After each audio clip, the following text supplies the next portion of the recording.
Di ba, huwag na namin ano yan. Naipaliwanag ko na naman sa inyo eh. Kasi kahit basahin niyo pa yung ating mission, doon pa rin po ang ating patutuhan about prayer. Okay? So, mahalaga mga minamahal na kapatid, kung kumakain ka ng 3 beses, dapat 3 beses ka rin nananalangin. Amen! Iba, nag-snack pa. Iba, nag-merienda pa. 5 days na kumain. So, yun po mahalaga ay tayo po ay. Okay, purihin na Panginoon. Tawagan ka na po natin worship or worship. Handa na po tayo magpuri. Mayayanig! Walang makapipigil sa akin! Kahit ang baha! Kahit ang lindol! Kahit ang bagyo! Wala na pagpinayan! Lumayas na yan! Ngayon po ay babagyo dapat pupuri sa Panginoon. Okay! You hope pa! Dahil po lahat kayo tumayo, walang hindi pa malakpak! Ang hindi po malakpak,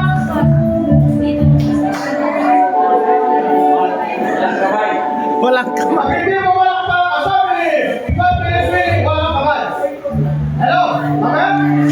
Kung kaya kayo lumapalakpak kasi, ano yung pagpalakpak? Bakit lumapalakpak?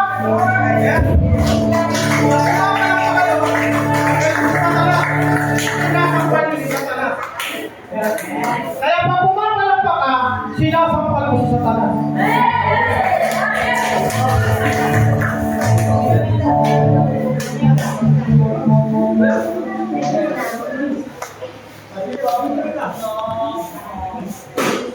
Tuloy nga po na ito po ay magkakataon para ipakita natin kay Satan na buhay ang mga anak ng Diyos.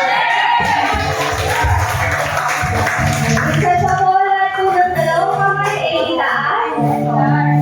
I-take po natin at palakpakan natin ang Panginoon. Thank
you.